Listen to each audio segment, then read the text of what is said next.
آیت اللہ وحید خراسانی نے اپنے ایک درس میں فرمایا کہ پیغمبر نے دو افراد کو اپنا ٹکڑا کہا ہے، دو افراد کو اپنا ٹکڑا کہا ہے. ایک تو حضرت زہرا سلام اللہ علیہ کو کہا ہے،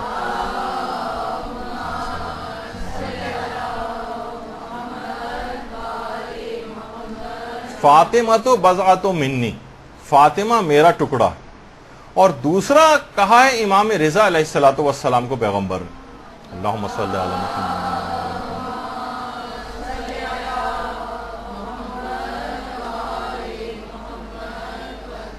ستدفن بضعۃ منی بخراسان، یا بہت سی روایات میں بے ارض خراسان، کہ ان قریب میرا ایک ٹکڑا خراسان میں دفن کیا جائے گا اور اس کی زیارت میری زیارت ہے. تو آیت اللہ وحید خراسانی فرماتے ہیں کہ شیخ انصاری، شیخ مرتضی انصاری جو کہ بہت بڑے فقیہ گزرے ہیں، فتویٰ دینے میں وہ مجسمہ احتیاط تھے، لیکن اس حدیث پر باقاعدہ قطعی فتویٰ دیا ہے اور کہا ہے کہ اس کے راوی جو ہیں اصحاب اجماع میں سے، جس کے بعد اتنی تحقیق بھی نہیں ہوتی. اس کے بعد اگر کسی اصحاب اجماع میں سے راوی اگر اصحاب اجماع میں سے ہو تو علماء تحقیق کے بغیر اس کو اوتھینٹک سمجھتے ہیں. تو امام علی رضا کی زیارت کے متعلق یہ بات آئی ہے کہ ان کی زیارت 1000 مقبول حج کے برابر، 1000 حج مقبول، یعنی ایسے حج جو کہ بارگاہ الہی میں قبول ہو چکے ہوں. 1000 عقل مبہوت رہ جاتی. فرماتے ہیں کہ اس حدیث کو صرف شیخ انصاری نہیں بلکہ آیت اللہ وحید بہبہانی نے بھی بالکل معتبر سمجھا ہے. علامہ مجلسی نے اس روایت کو معتبر سمجھا ہے. وحید خراسانی فرماتے ہیں شیخ طوسی نے اس روایت کو معتبر سمجھا ہے. میر باقر داماد نے اس روایت کو معتبر سمجھا ہے، اور شیخ مرتضی انصاری، سب نے اس کو صحیح السند مانا ہے. اچھا، آغا وحید خراسانی نے اس امام رضا کی زیارت کے ضمن میں ایک جملہ اور فرمایا. فرماتے ہیں کہ دیکھیے معاملات 3 قسم کے ہوتے ہیں. بعض باتیں قابل درک بھی ہوتی ہیں اور قابل بیان بھی ہوتی ہیں، یعنی آپ کو سمجھ بھی آتی ہیں اور آپ بیان بھی کر سکتی ہیں. کچھ باتیں ایسی ہوتی ہیں جو آپ سمجھتی بھی ہیں اور بیان بھی کر سکتی ہیں. فرماتے ہیں کچھ باتیں ایسی ہوتی ہیں جو قابل درک تو ہوتی ہیں لیکن قابل بیان نہیں ہوتی، یعنی آپ محسوس تو کر سکتی ہیں، ان کو سمجھ تو جاتی ہیں آپ، لیکن بیان نہیں کر سکتی. الفاظ ایسے نہیں ہوتے آپ کے پاس. کہ عرفا بہت سارے اپنے مکاشفات اور چیزوں کو، مثلا کوئی عالم آخرت کی چیزیں بیان کرے جو وہاں ہو کر آ گیا ہو، تو وہ کیسے آپ کے اس کے پاس، وہ ان کو سمجھ تو آ رہی ہوتی ہیں اس کو کسی حد تک، لیکن وہ بیان نہیں کر سکتا مثلا ان کو. اور فرماتے کچھ باتیں ایسی ہوتی ہیں جو ناقابل درک ہوتی ہیں اور نہ ہی ناقابل وصف ہوتی ہیں، نہ وہ سمجھ میں آتی ہیں اور نہ ہی وہ بیان کی جا سکتی ہیں.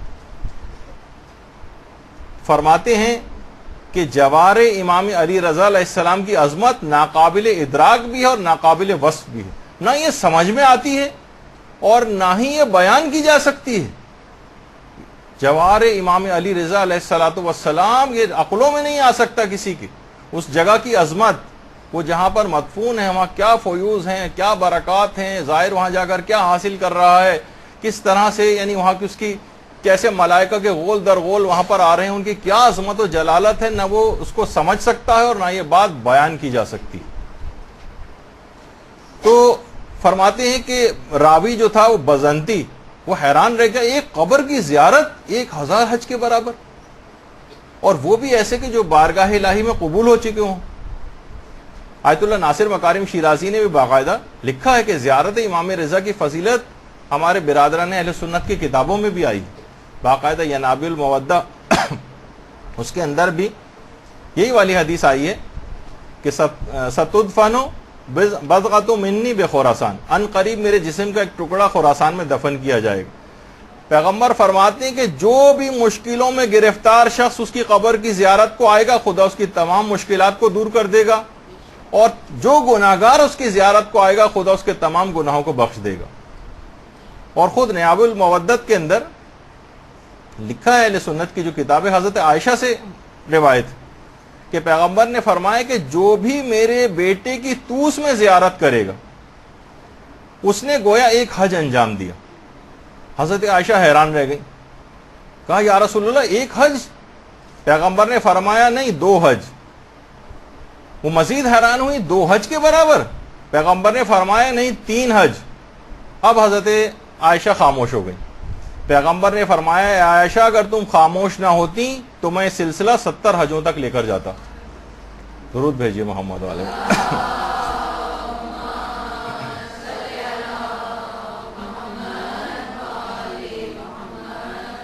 علماء فرماتے ہیں کہ اس کا مطلب یہ ہے کہ امام رضا کی شخصیت اور طوس اس زمانے میں بھی اتنے معروف تھے، اتنے مشہور تھے کہ پیغمبر سے ان کا تذکرہ سننے کے بعد بھی انہوں نے اس پر تعجب کا اظہار نہیں کیا حضرت عائشہ نے، کہ پوچھتی ہیں کہ یا رسول اللہ طوس کون سی جگہ ہے؟ یہ نہیں پوچھا کہ یا رسول اللہ یہ آپ نے کہا کہ میرا ایک بیٹا یہاں پر دفن کیا جائے گا، تو وہ بیٹا کون ہوگا؟ آپ کا تو کوئی بیٹا ہی نہیں ہے مثلا، وہ اس پہ کہنا چاہیے تھا نا۔ علماء فرماتے ہیں یہ نہیں کہا، بلکہ یہ کہا کہ اس متعلق کوئی سوال نہیں کیا، بلکہ اس کے ثواب کے متعلق سوال کیا۔ یعنی کہ یہ کیسے ممکن ہے 1 حج کے برابر، 2 حج کے برابر، یہاں تک کہ پیغمبر نے 3 تک کہا اور اس کے بعد 70 تک اس سلسلے کو لے کر جاتے۔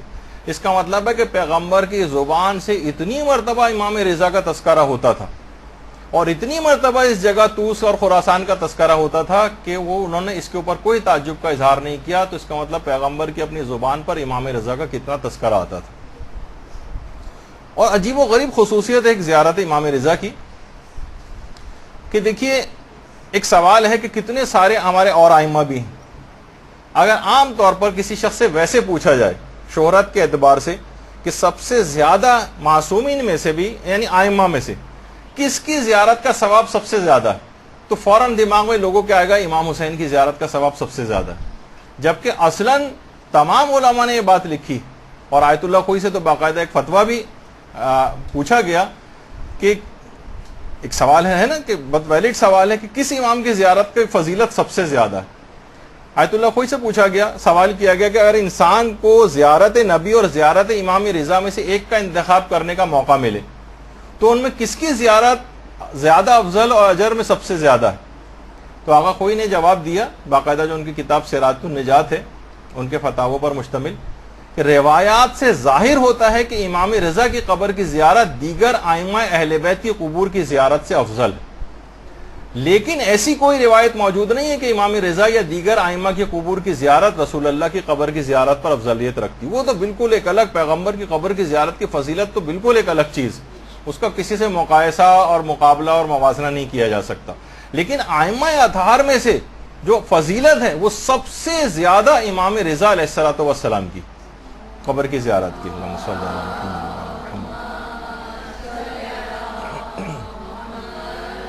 دیکھیے مختلف ائمہ کو مختلف الگ الگ فضیلتیں حاصل ہیں، وہاں کی زیارت کی فضیلت سب سے زیادہ ہے، لیکن مثلا یہ بھی سوال آقا کوئی سے پوچھا گیا کہ کون سی چیز زیادہ افضل ہے، حج مستحبی کے لیے عرفات میں وقوف کرنا اس دن زیادہ افضل ہے یا زیارت امام حسین یوم عرفہ کے دن وہاں جانا زیادہ افضل ہے؟ تو آقا کوئی نے کہا کہ ظاہر ہے، مختلف روایتوں سے بات ظاہر ہوتی ہے کہ زیارت امام حسین کی فضیلت زیادہ ہے، رجحان اس طرف زیادہ ہے۔ یوم عرفہ کے دن اگر واجب حج کی تو بات الگ ہے، ظاہر ہے واجب حج تو آپ کو عرفات میں ہی ہونا ہے، لیکن اگر کوئی شخص مستحبی حج ان دونوں میں سے کسی ایک کا انتخاب کرنا پڑے کہ افضل کون سا ہے، تو مستحبی حج میں وقوف عرفات سے زیادہ اس دن زیادہ ثواب اور فضیلت امام حسین کی زیارت کی یوم عرفہ۔ تو مختلف ائمہ کے اس لحاظ سے الگ الگ فضیلتیں۔ اچھا، دیگر ائمہ کی زیارت کے اندر بھی ایک فضیلت یہ ملتی ہے کہ وہاں جو شخص بھی جاتا ہے اس کے تمام پچھلے گناہ معاف ہو جاتے ہیں۔ البتہ 2 اماموں کے متعلق روایت ایسی ہیں کہ جس میں ایک تو روایت ہمارے امام محمد تقی علیہ الصلوۃ والسلام کی امام رضا کے متعلق، اللہم صلی علی محمد و علی محمد،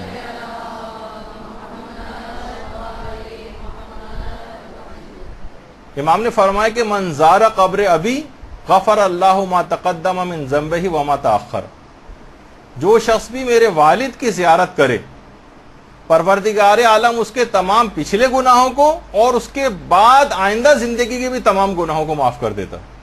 دیکھیں پچھلے گناہوں کو، یہ خصوصیت امام رضا کی ہے، اور یہ خصوصیت خاص طور پر اگلے گناہ معاف ہونے کے حوالے سے بھی، یعنی جو اس نے سرکشی وغیرہ کی وجہ سے وہ والے گناہ شامل نہیں کہ جو جان بوجھ کے اب اس کی روایت پتہ چل گئی اب جان بوجھ کے مثلا وہ گناہ کر رہے نہیں، وہ شامل نہیں، لیکن عام طور پر غفلت میں جو آئندہ زندگی میں بھی گناہ ہوتے ہیں وہ بھی آئندہ زندگی کی زیارت کے بعد کی زندگی کے گناہ معاف ہو جاتے ہیں۔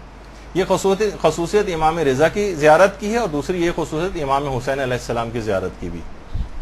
تو سابقہ تمام گناہ اور آئندہ پیش آنے والے تمام گناہ یہ بھی معاف ہوتے ہیں۔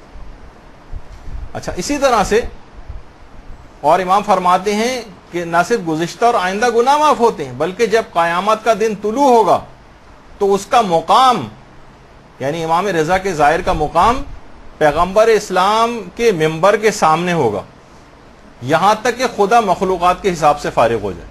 یعنی پیغمبر کا جس جگہ پہ ممبر ہوگا وہاں پر امام رضا کے جو ظاہر ہے اسے وہاں پر لا کر کھڑا کیا جائے گا۔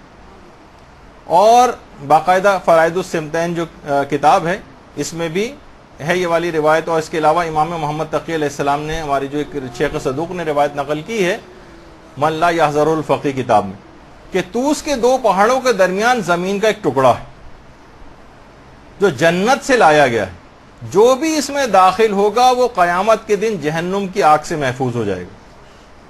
اور یہ بات بھی امام نے فرمائی کہ جو بھی میری والد کی زیارت کرے ان کے حق کو پہچانتے ہوئے تو میں اللہ کی جانب سے اس شخص کے لیے جنت کا ضامن ہوں۔ دیکھیے تمام علماء نے اس بات کو لکھا، اگر آپ پوچھیں کہ امام کی معرفت یا ان کے حق کو پہچاننے سے کیا مراد، تو علماء فرماتے ہیں کہ یعنی ان کو ایسا امام ماننا جس کی اطاعت خدا کی طرف سے واجب قرار دی گئی، اطاعت واجب قرار دی گئی ہے تاکہ آپ اطاعت کریں، نافرمانی کے لیے نہیں ہے کہ بس صرف ان کو مان لو، ان کے نام سے واقفیت رکھو، یہ نہیں کہا گیا، بلکہ ایسا امام ماننا جس کی اطاعت پروردگار کی طرف سے واجب قرار دی گئی ہے تاکہ انسان ان کی اطاعت کرے۔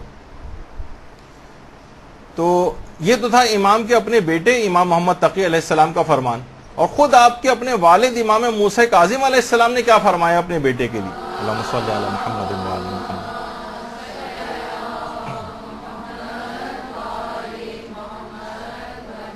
کہ جو میرے فرزند علی کی قبر کی زیارت کرے۔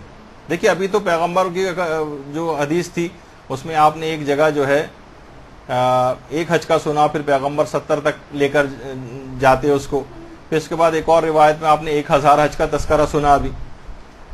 تو امام نے فرمایا، امام موسیٰ کاظم علیہ السلام نے، کہ جو بھی میرے فرزند علی کی قبر کی زیارت کرے گا اس کے لیے 70 قبول شدہ حج کے برابر ثواب ملے گا۔ راوی نے بہت بعید سمجھا 70 قبول شدہ حج۔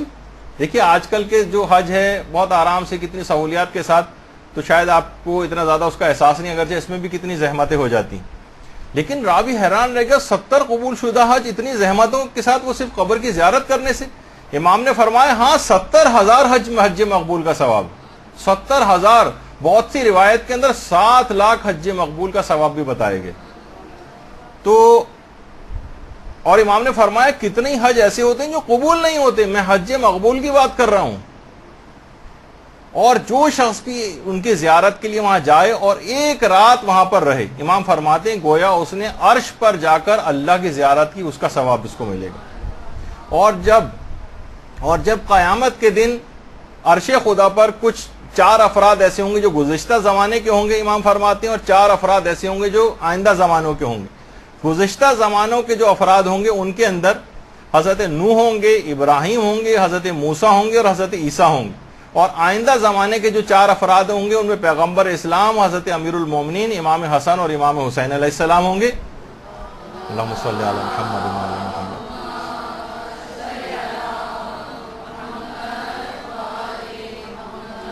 پھر امام فرماتے ہیں ان لوگوں کے ساتھ، یعنی پھر ہمارے ساتھ عرش پر وہ بیٹھیں گے جنہوں نے آئمہ کی قبور کی زیارت کی ہوگی۔ اور امام فرماتے ہیں کہ حقیقت یہ ہے کہ میرے فرزند علی کی زیارت کرنے والوں کا درجہ سب سے زیادہ بلند ہوگا، سب سے زیادہ بلند ہوگا، اور ان کی عطا بھی سب سے زیادہ ہوگی۔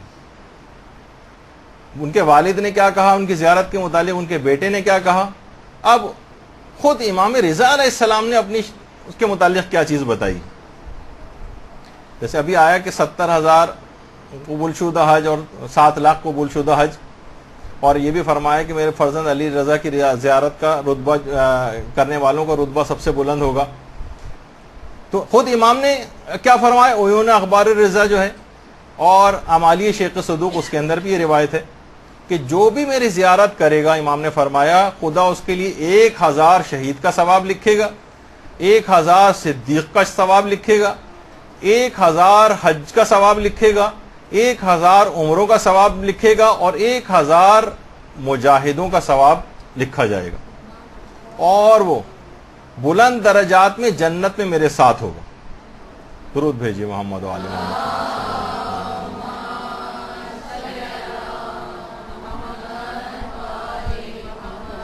اچھا، جب اتنی زیادہ زیارت کے فضائل ہیں تو بہت زیادہ فکر اس بات کی نہیں ہونی چاہیے کہ ہماری زیارت قبول ہو جائے۔ ویسے تو ہر شخص خود بخود کہہ رہا ہوتا ہے، اس کو ملنے والے زیارت قبول مقبول یہ جگہ آپ کو سننے میں آتا رہتا ہے۔ زیارت کی قبولیت کا معیار کیا ہے؟ کیسے ہم سمجھیں گے کہ ہماری زیارت قبول ہو گئی؟ اس کی ایک اہم ترین علامت، اگر گزشتہ جو برائیاں ہم اپنے ساتھ لے کر گئے تھے، اگر وہ ہم وہیں دفن کر کے آ جائیں تو سمجھ جائیے کہ امام کی زیارت قبول ہو گئی۔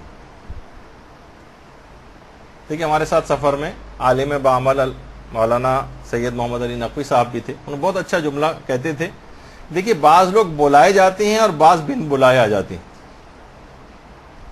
دیکھیے بن بلائے بھی تو آ جاتے ہیں نا، اب وہ تو ظاہر ہے کریم کی بارگاہ ہے، کوئی بن بلایا بھی آ گیا تو اس کو بھی محروم تو نہیں لوٹاتے، کریم ابن کریم ہے۔